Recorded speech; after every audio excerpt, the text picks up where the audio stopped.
आप सभी स्टूडेंट का सरस्वती लर्निंग सेंटर में स्वागत है। और जैसे कि अपन सभी जानते हैं कि अपन जो है वो कक्षा 9th का चौथा पाठ पढ़ रहे हैं, परमाणु संरचना।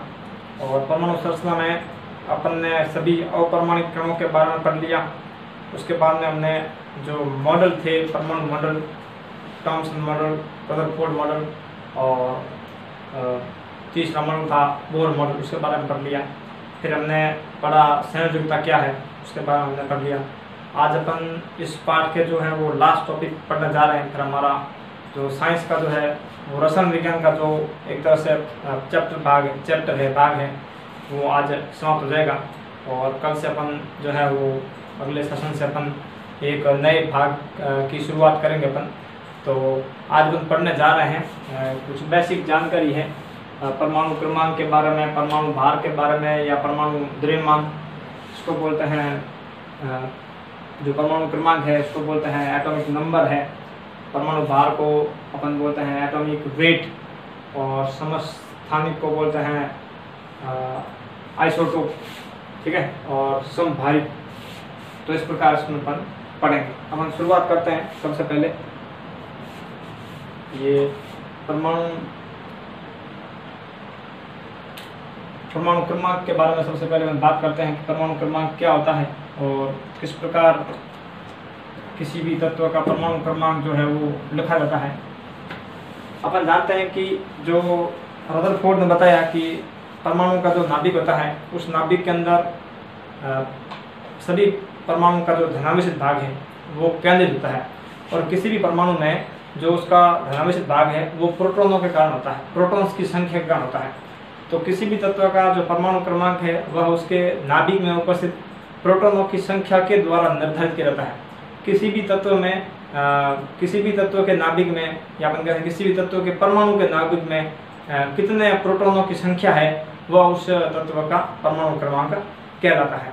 जैसे हम बात करते हैं कि जो आवर्त सारणी है, कक्षा 10 के अंदर जो आवर्त सारणी दे रखी है कि जो आवर्त सारणी है उस आवर्त सारणी के अंदर कुल मिलाकर के 118 तत्व जो है वो ज्ञात हैं। और 118 तत्व में यदि हम जो तत्व क्रमांक 1 है, हाइड्रोजन की बात करें कि जो हाइड्रोजन का जो परमाणु क्रमांक है वो 1 है। क्यों? क्योंकि उसके अंदर जो है नाभिक के अंदर प्रोटॉनों की जो संख्या है वो 1 होती है। उसी प्रकार जो हीलियम है उसका परमाणु क्रमांक 2 है, जो उसके अंदर नाभिक में प्रोटॉनों की संख्या होती है 2। उसी प्रकार लिथियम है, उसका परमाणु क्रमांक जो है वो 3 होता है, और बेरिलियम है, परमाणु क्रमांक 4 होता है। तो इस प्रकार जो परमाणु क्रमांक होता है वो उस तत्व के परमाणु के नाभिक में उपस्थित प्रोटॉनों की संख्या द्वारा बताया जाता है। तो अपन इसकी परिभाषा लिख देते हैं कि परमाणु क्रमांक क्या है, उसको कैसे प्रदर्शित किया जाता है। तो अपन लिखते हैं इसकी परिभाषा। परमाणु क्रमांक सबसे पहले नंबर 1 इसमें लिखेंगे परमाणु क्रमांक। परमाणु क्रमांक परमाणु क्रमांक को अपन एटॉमिक नंबर के रूप में जो है वो जानते हैं, और परमाणु क्रमांक को जो है वो A द्वारा Z द्वारा प्रदर्शित किया जाता है। इंग्लिश का जो कैपिटल अक्षर है Z, उसको अपन Z के द्वारा प्रदर्शित करता है। तो परमाणु क्रमांक अपन कहेंगे किसी भी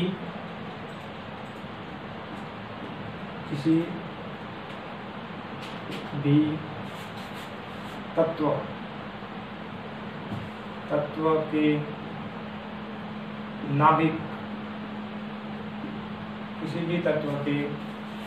नाभिक, किसी भी तत्व के परमाणु के नाभिक में, किसी भी तत्व के परमाणु के नाभिक, परमाणु के नाभिक में उपस्थित, परमाणु के नाभिक में उपस्थित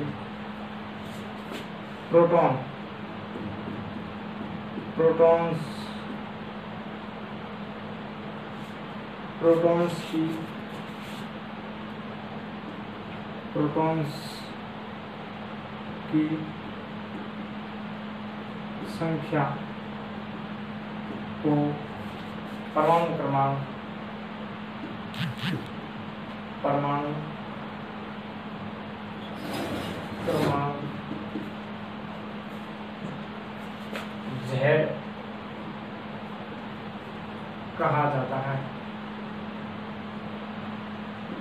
जाता है। परमाणु क्रमांक जो Z है, परमाणु क्रमांक को Z अक्षर के रूप में प्रदर्शित करता है। और जैसे मान लीजिए ये मान लीजिए हाइड्रोजन है, तो अपन इसको हाइड्रोजन को ऐसे प्रदर्शित करेंगे। यस, परमाणु क्रमांक को मान लीजिए हीलियम है, तो अपन हीलियम को ऐसे प्रदर्शित करेंगे परमाणु क्रमांक 2।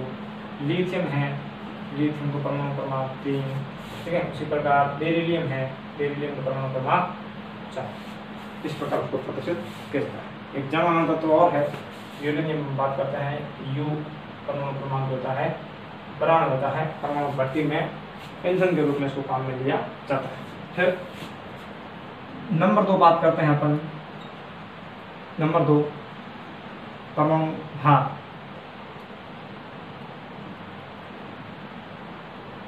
परमाणु हाँ, इसको अपन ए के रूप में प्रदर्शित करता है।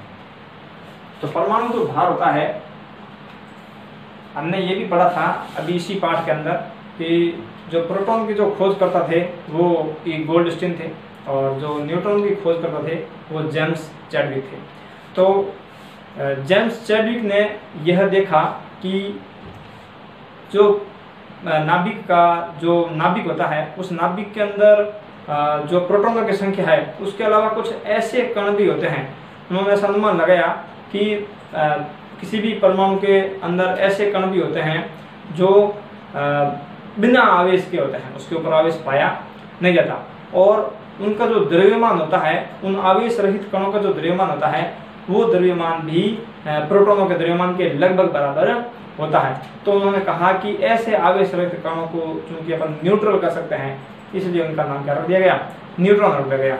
और वे जो प्रोटॉन और न्यूट्रॉन, चूंकि जो अपने इलेक्ट्रॉन होते हैं उनके द्रव्यमान को नगण्य माना गया है, इसलिए जो परमाणु का जो भार निर्धारित करने वाले जो कण होते हैं वे 2 ही कण हैं। पहले कण का नाम होता है प्रोटॉन और दूसरे कण का नाम होता है न्यूट्रॉन। तो इस प्रकार अपन कह सकते हैं कि जो परमाणु द्रव्यमान को निर्धारित करने वाले जो कण होते हैं वो उसके अंदर के प्रोटॉन तथा न्यूट्रॉनों की संख्या होती है। तो अपन कह सकते हैं परमाणु के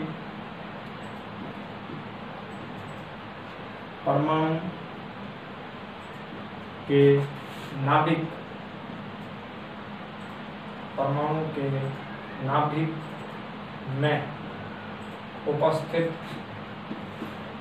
परमाणु के नाभिक में उपस्थित प्रोटॉन्स, जिसको अपन किससे प्रदर्शित करेंगे, Z से। प्रोटॉन्स यानी कैपिटल Z व न्यूट्रॉन्स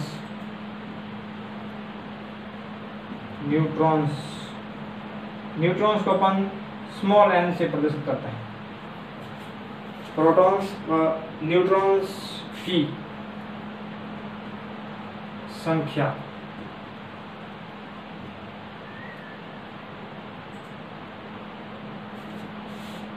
परमाणु के नाभिक में उपस्थित प्रोटॉन और न्यूट्रॉन्स की संख्या का योग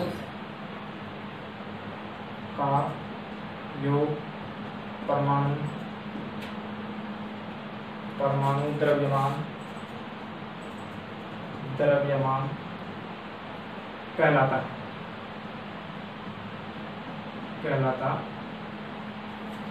है।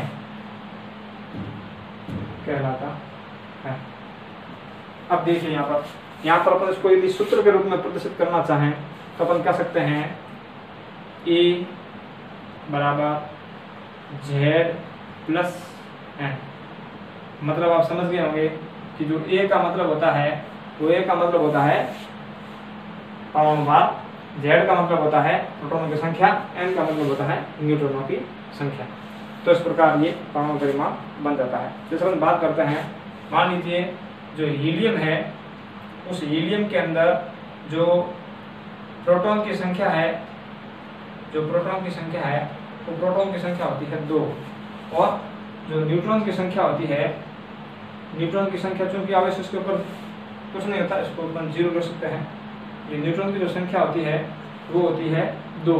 तो यहाँ पर जो अपन इसको मान रखेंगे, इसमें अपन कह सकते हैं ए इसका He का, तो यहाँ हो जाएगा 2 + 2 पता हो जाएगा। तो इस प्रकार उसका निर्धारित किया। अब इसको जो है किसी भी तत्व को प्रदर्शित करने के लिए एक तरीका काम आता है, वो अपन लिखते हैं तत्व।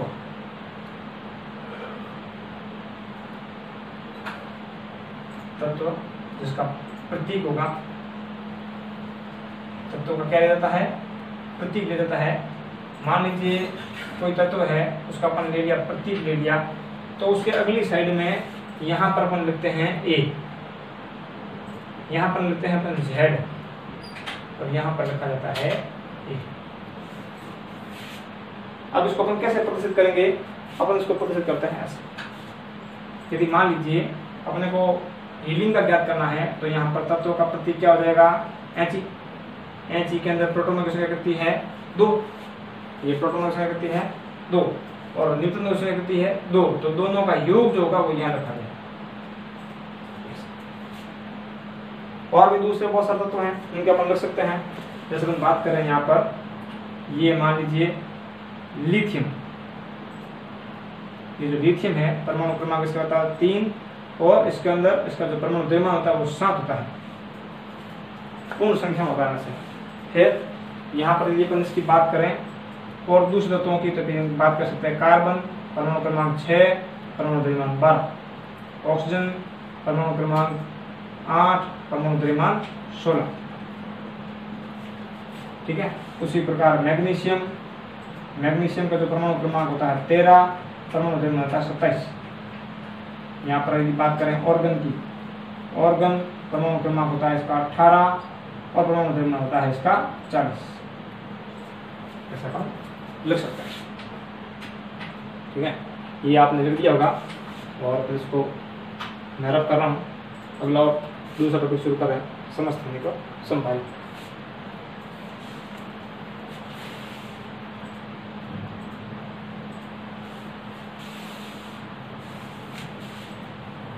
अगला टॉपिक है समस्थानिक। यदि अपन नाम के टुकड़े करें, यदि अपन नाम को विभाजित करें, संधि विच्छेद करें, तो सम प्लस स्थानिक, यानी सम धन स्थानिक। तो सम धन स्थानिक, किसी भी आवर्त सारणी में कोई भी तत्व स्थान किससे पाता है, उसको स्थान किसका दिया होता है, उसके परमाणु क्रमांक का आधार पर, ठीक है, प्रोटॉनों की संख्या के आधार पर। तो लेकिन उसके अंदर न्यूट्रॉनों की संख्या जरूर नहीं है कि जितने प्रोटॉन होते हैं उतने न्यूट्रॉन हो, ये कोई फिक्स नहीं है।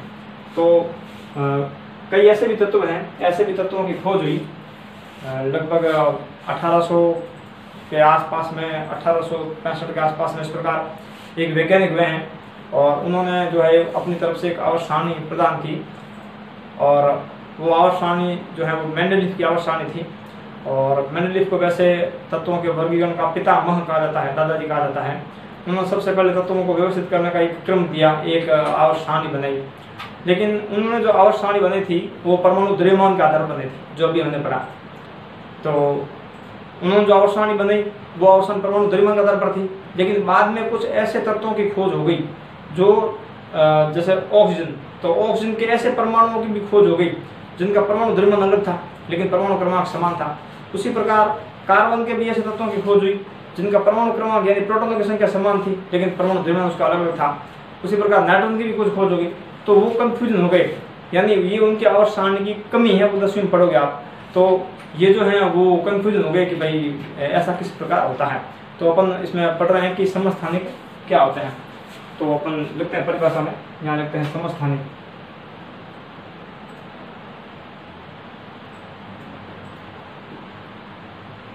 समस्थानिक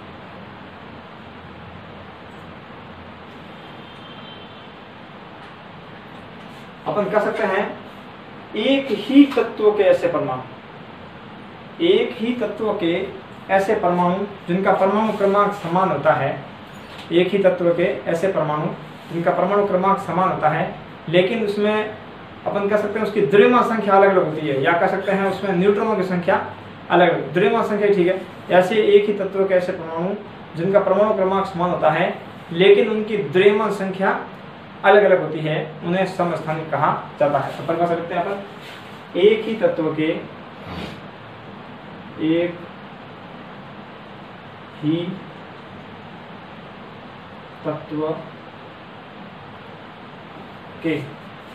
ऐसे परमाणु,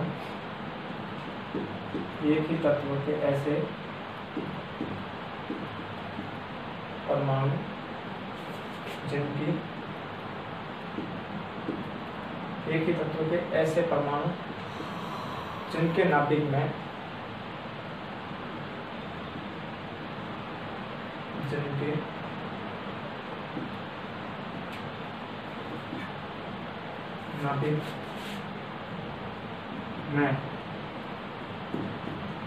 प्रोटॉन्स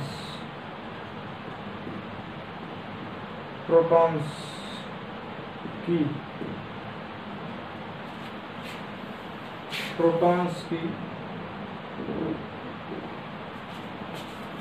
संख्या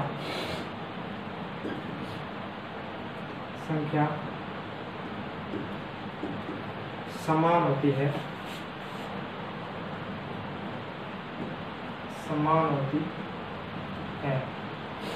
लेकिन द्रव्यमान संख्या अलग अलग होती है। द्रव्यमान संख्या अलग अलग होती है, अलग अलग होती है।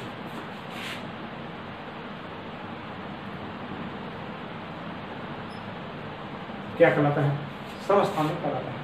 अब देखिए कुछ उदाहरण है। नंबर वन में बात करते हैं अपन सबसे पहले हाइड्रोजन की। प्रकृति में जो है वो हाइड्रोजन के 3 समस्थानिक पाया जाता है। ये देखिए, ये 1H1, यानी इसमें प्रोटॉन भी एक हैं और एक ही प्रोटॉन होता है, और परमाणु द्रव्यमान जो है वो इसका एक ही होगा। 118 तत्वों में से एकमात्र ऐसा हाइड्रोजन तत्व है जिसमें एक भी न्यूट्रॉन नहीं पाया जाता। यानी 118 तत्व जो प्रकृति में पाए जाते हैं उसमें से एकमात्र अपवाद है। और परीक्षा में कई बार सवाल पूछ लेते हैं, ऐसा कौन सा तत्व है जिसमें एक भी न्यूट्रॉन नहीं पाया जाता? तो ये हाइड्रोजन है।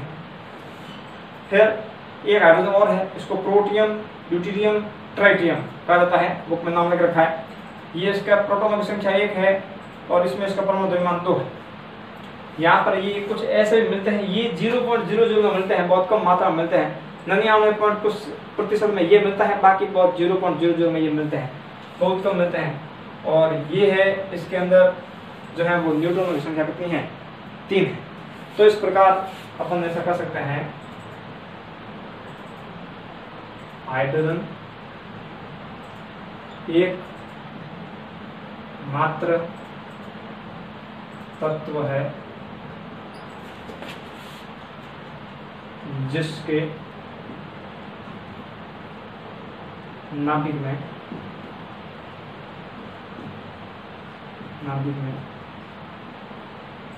एक भी न्यूट्रॉन नहीं पाया जाता।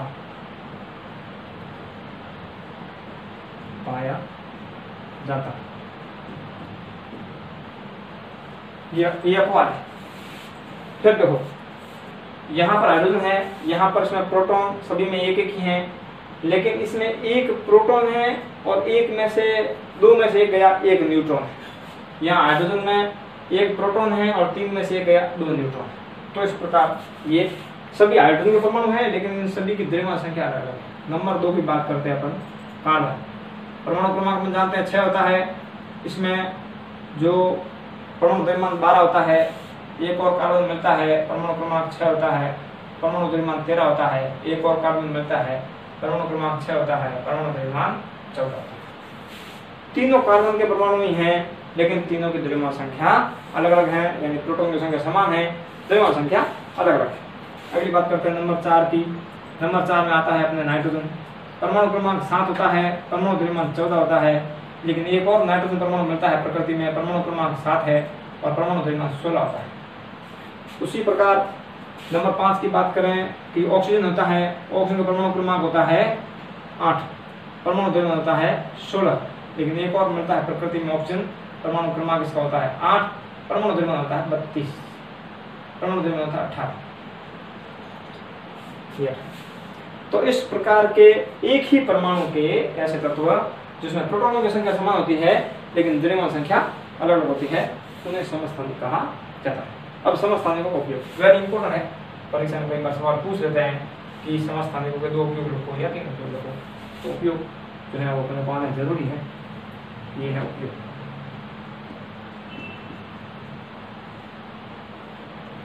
ये उपयोग नंबर 1, यूरेनियम जो होता है 92 परमाणु क्रमांक होता है, परमाणु द्रव्यमान 235 परमाणु भट्टी में, परमाणु भट्टी में ईंधन के रूप में, परमाणु भट्टी में ईंधन के रूप में। फिर नंबर 2 पर बात करते हैं जो कोबाल्ट होता है CO, कोबाल्ट जो 60 होता है, कोबाल्ट 60 बोलते हैं, उसका जो कैंसर में काम आता है, कैंसर उपचार में उसको काम में लेते हैं। इसके विकिरण निकलते हैं जो कैंसर कोशिकाओं को मारने का कार्य करता है। उसी प्रकार जो आयोडीन है नंबर 3, आयोडीन 131, ये भी इसी में काम आता है। ठीक है। उसी प्रकार जो है ये नंबर 4 जो है ये सोडियम 24, ये भी प्रकार से इसमें काम में मिला जाता है। तो इस प्रकार के इसके जो है वो उपयोग होता है। फिर जो लास्ट टॉपिक है समभारिक, वो कर लेते हैं, फिर अपना टॉपिक समाप्त हो जाएगा। मैं इसको रद्द कर रहा हूँ यहाँ से, ये उपयोग मैं रद्द कर रहा हूँ।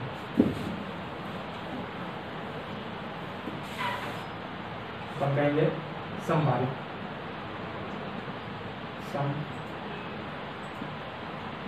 देखो नाम से मालूम पड़ रहा है। अब जब परमाणु भार समान होता है ना, जब परमाणु भार समान होता है तो अपन कह सकते हैं कि उनके परमाणु क्रमांक अलग अलग होंगे। तो अपन कह सकते हैं अलग अलग तत्वों के ऐसे परमाणु, अलग अलग तत्वों के ऐसे परमाणु जिनके परमाणु क्रमांक तो अपने आप अलग अलग हो ही गए, लेकिन उनके परमाणु जो भार होते हैं वो समान होते हैं, उन्हें समभारी कहा जाता है। परिभाषा रूप में लिख सकते हैं अलग अलग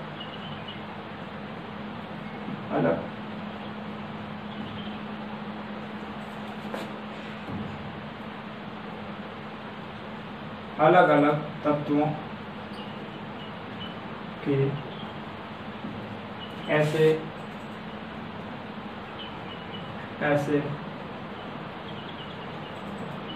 परमाणु जिनके परमाणु क्रमांक भिन्न भिन्न होते हैं, जिनके परमाणु क्रमांक भिन्न भिन्न होते हैं, भिन्न भिन्न होते हैं।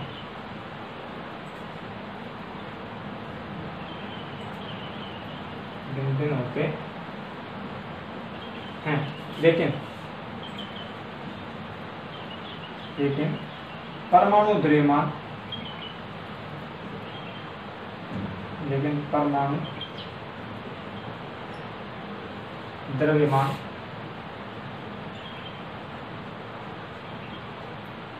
समान होता है, समान होते हैं। ये अपने को यहीं मिल जाएंगे, यहां देखेंगे तो ही मालूम पड़ जाएगा। देखो इसमें ये जो कार्बन 14 है, इसका परमाणु द्रव्यमान 14 है। अपने को ढूंढना इसके अंदर से पूरे में से जिनका परमाणु द्रव्यमान 14 होता है। तो यहाँ पर जो नाइट्रोजन है ना, उसका परमाणु द्रव्यमान 14 है। तो इसको अपन ए नाम दे सकते हैं। फिर अपने को ढूंढना है कि जो ऑक्सीजन है उसका परमाणु द्रव्यमान कितना है, 16 है। उसी प्रकार नाइट्रोजन का एक समस्थानिक और होता है, उसका परमाणु द्रव्यमान कितना है, 16। तो अपन लिख सकते हैं नंबर 1 उदाहरण जो है नंबर 1 उदाहरण में आपका आ जाएगा N7, ये हो गया आपके 16 और 14, और ये 6, इसका भी ये 14। ठीक है। उसी प्रकार यहाँ पर नंबर 2 में नाम दे देते हैं अपन। नंबर 2 में नाम देते हैं, ये है N16, उसी प्रकार OB16। 3 नंबर में नाम दे देते हैं कैल्शियम 20, परमाणु द्रव्यमान होता है 40, और ऑर्गन परमाणु क्रमांक 18 और परमाणु द्रव्यमान होता है 40। ये इसके 3। एक अपन 6ठा नंबर और दे सकते हैं यहाँ पर, जो क्लोरीन होता है उसका परमाणु क्रमांक 17 होता है, परमाणु द्रव्यमान 35 होता है। एक और क्लोरीन मिलता है जो कम मात्रा में है, परमाणु क्रमांक 17 होता है, परमाणु द्रव्यमान 37। तो ये हमारे सामने समभारिकों के उदाहरण है, और ये समस्थानिकों के उदाहरण।